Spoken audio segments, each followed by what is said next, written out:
Hey, so I participated in a Huachuma ceremony yesterday, and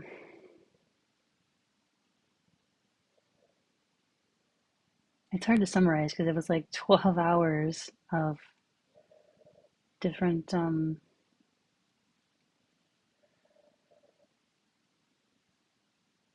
experiences, episodes, lessons,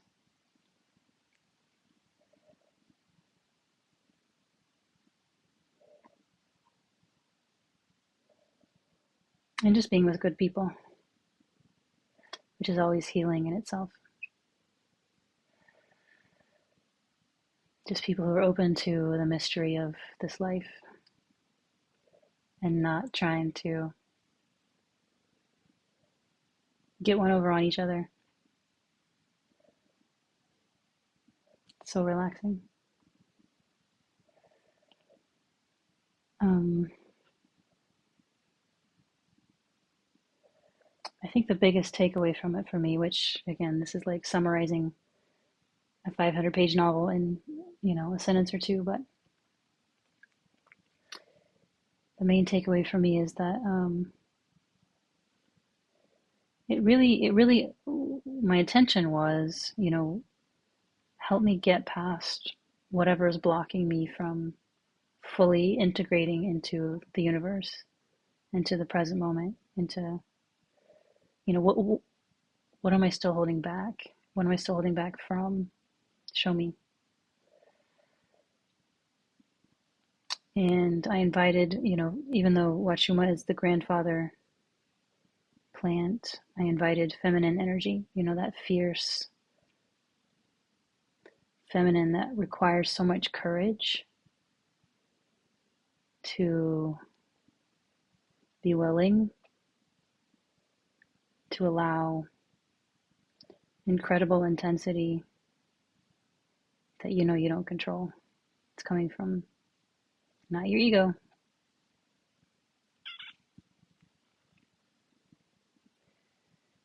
And so I opened myself up to that, and it delivered. It There was so much intensity singing through my body, especially my guts and my chest and my throat, and just kind of staying with it, breathing into it, not I mean, there's nowhere to go to dissociate.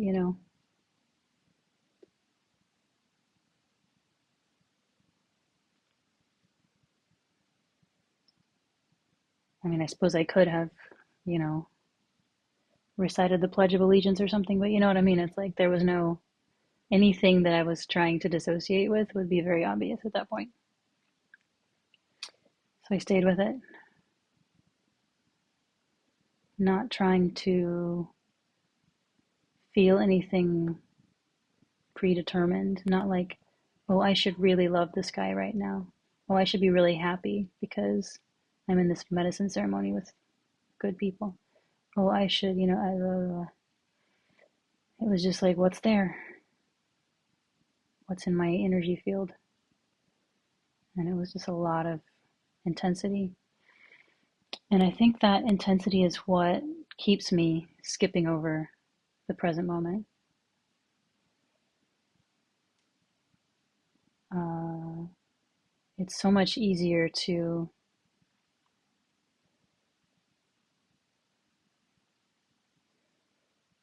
sort of send my energy out everywhere else. Like, okay, what are they doing? Why are they acting like that? Are they okay?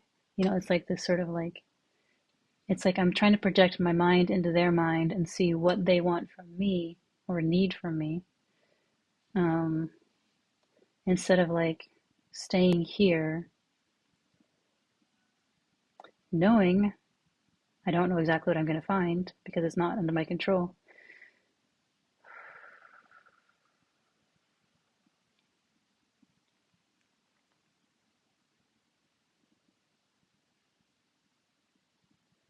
Whatever it is, it's intense sometimes. It's often intense because I've spent a lifetime dissociating from that intensity. So it's gonna It's going to try to bloom anytime some attention goes there. And then it's like, oop, nope, that's too much. Let's go doom scroll.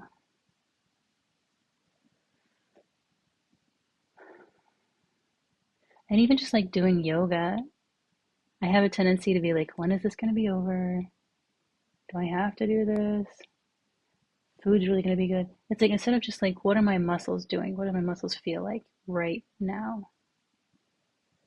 What does the energy in my body feel like right now? Where is it stuck? Where can it move? Um, I don't know why I'm flexing my biceps. Um,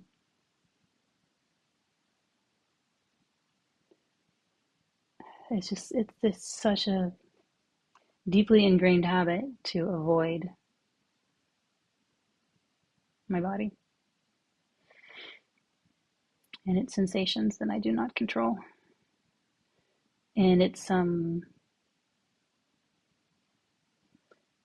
fallibility. There's almost a sense that if I finally admit for real that I have a body, then I have to really come to grips with the fact that it's declining constantly and it's going to break down and fail at some point, sooner or later. And so as long as I kind of dissociate from the body, then I can sort of pretend, uh, it's just going to stay like this. Let's just assume that.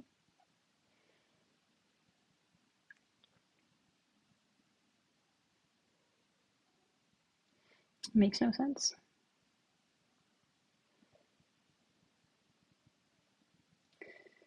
And kind of makes me wonder again why we have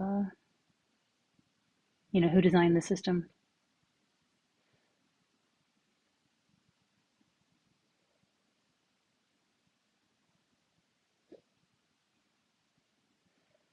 But when I was working with the medicine, there was a sense of like, what's the point of oak tree, acorn? What's the point, right? And it's like, well, there's an oak tree and then there's an acorn, and there's squirrels and there's a bunch of cardinals out today. It's like, why not an oak tree, And then I was kind of just put that in a broader sense, why does humanity carry so much trauma? Well, trauma healing, trauma healing. Something to do with eternity, I guess. A reason to come together and do ceremonies. Sometimes I feel like ceremonies are like the point of life. The rest is just noise.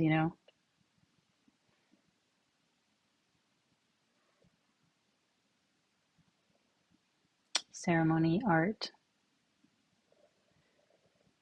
But that art and that ceremony wouldn't be so beautiful if there wasn't that long exile kind of in between. There's a real beauty, a real pathos to it.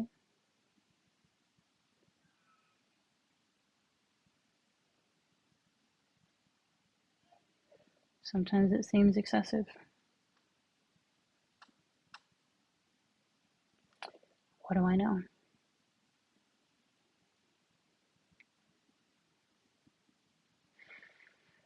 There was also a sense of like,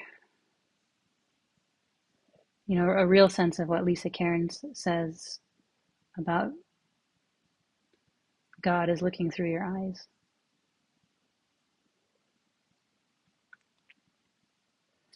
This ego doesn't suddenly know how to create a universe, but there's a sense of something looking through my eyes that does,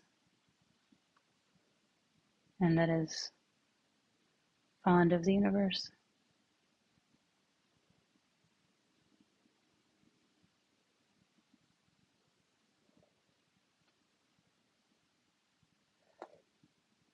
And that maybe is kind of,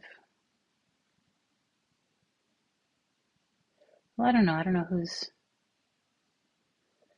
gratified, or if anyone's gratified other than me, or each person, when a sense of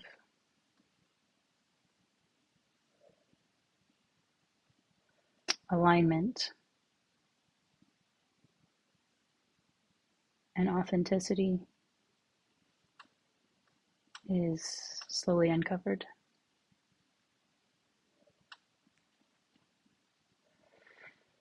There's such a sense of like, I can just live my life. I can just spend my time. I don't need to justify it. I don't need to ask anyone's permission. I don't need to worry if I'm doing it right.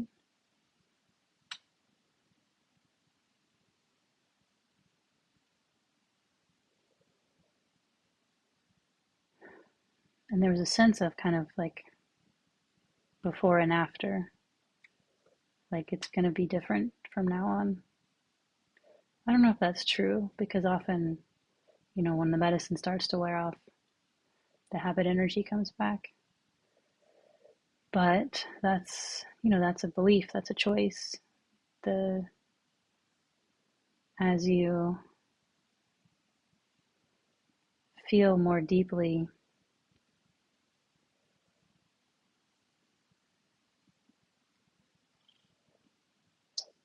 with each medicine ceremony, it seems to go another step forward of feeling like an authority in my own existence, you know. There's just nowhere else to look. I can relax.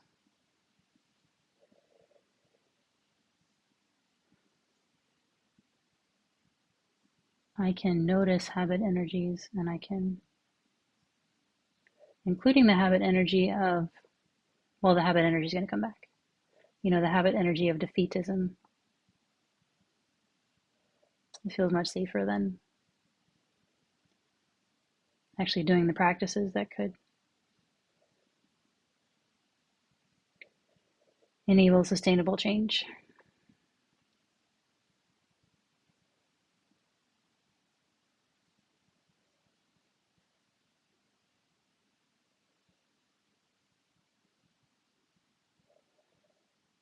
The sky was so gorgeous.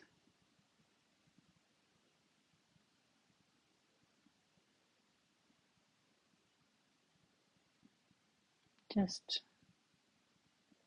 the most perfect shade of blue and the most perfect, varied, wispy, delicious clouds. And I sort of squatted down next to a scorpion's hole.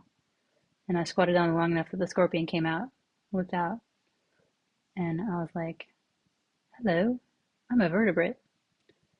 And just kind of chilled.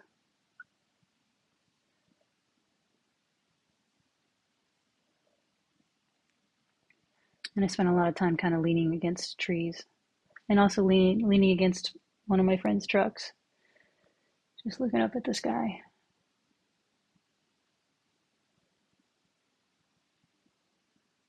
Not trying to feel any kind of way, just feeling whatever was there, even if it was intense or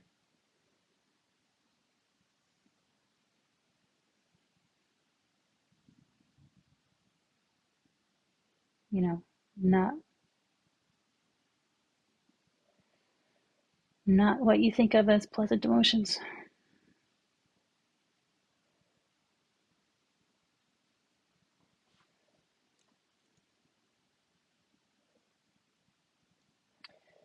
So, yeah, I don't know where I pulled this quote from, but it says they may be free to begin with, they as like humans, but at the moment their attention is collapsed around the contents of a trash bin.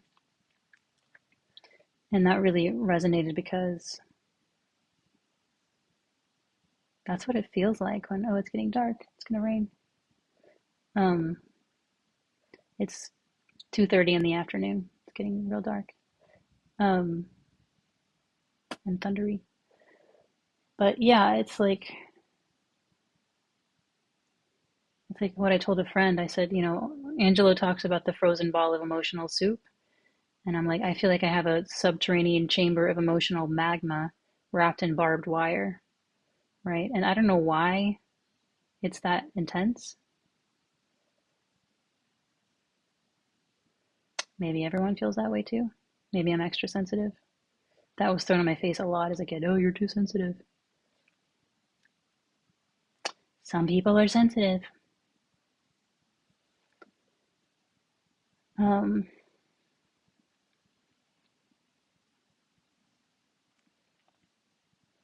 but yeah, it's so easy to kind of, oh, there's my hummingbird. Get a little drink before the rain starts. Um,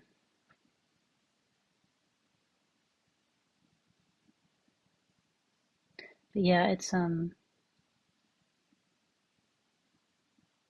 really easy to collapse around that,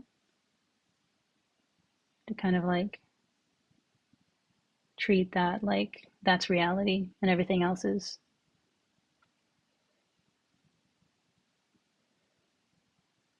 I don't know, not for you.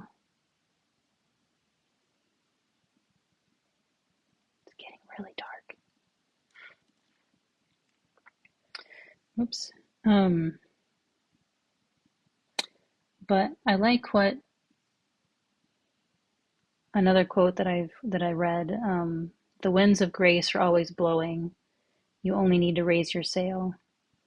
And it's so true that like no matter how far you stray, no matter how long you apparently stray, reality, just like our humanity, like our deepest humanity,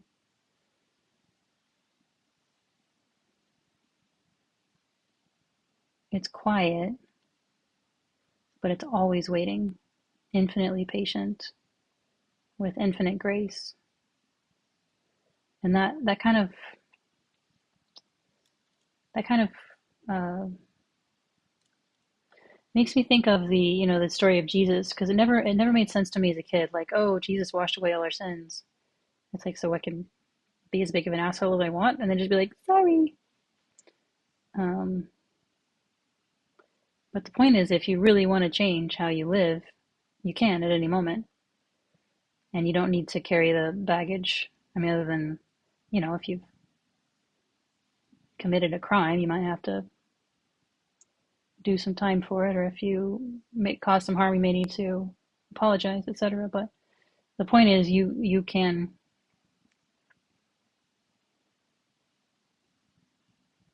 completely change your life at any moment and just go forward from there.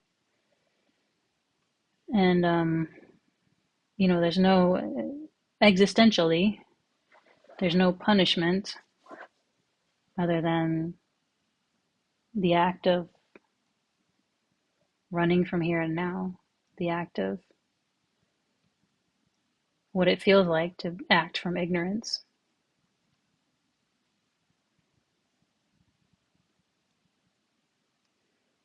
And there's no reward other than genuinely being with whatever is here and now. And it's it's such a rough thing because it can feel like punishment to be here now, because here and now often is intense if you've got that subterranean chamber of emotional magma wrapped in barbed wire.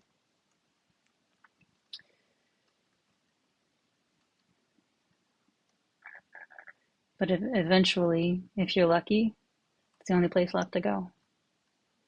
And what's on the other side, or what's right here, right now, actually, if we go into it deeply enough,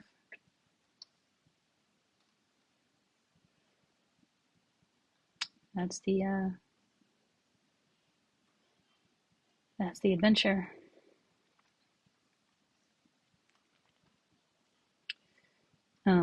A friend of mine, Lebanese Muslim, Shia, I believe, he, back when I was in my post-college days,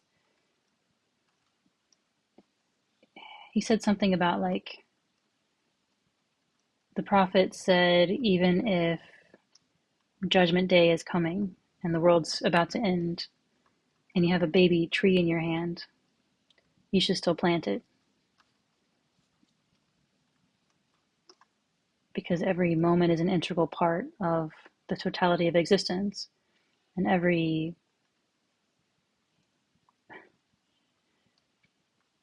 action is its own reward. Kind of like Socrates learning a new poem on death row, you know?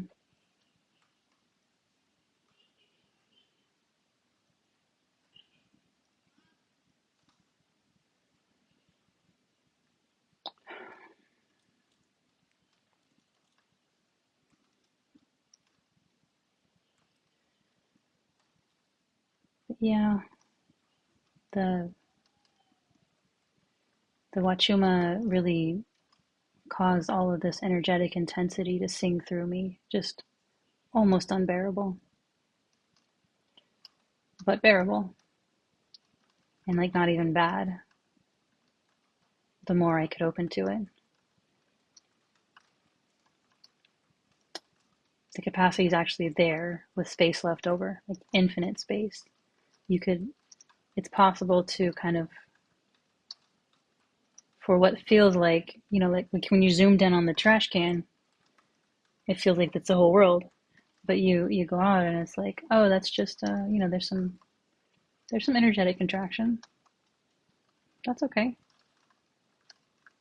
It'll work itself out in time. The more you kind of don't run away from it. And yeah, it seems like I'm probably going to need to practice a lot because it's been 4.5 decades of doing the opposite. My knee-jerk response when interacting with almost anyone is for my energy to just fly out and try to anticipate what they might want or need or think, rather than just stay with myself and be myself, feel what I feel, and relate authentically. And, you know, it still can be hard to trust that that's enough. But the Huachuma kind of bolstered that trust. And you know, the realization that I'm not here to live anyone else's life. Fundamentally, I can't.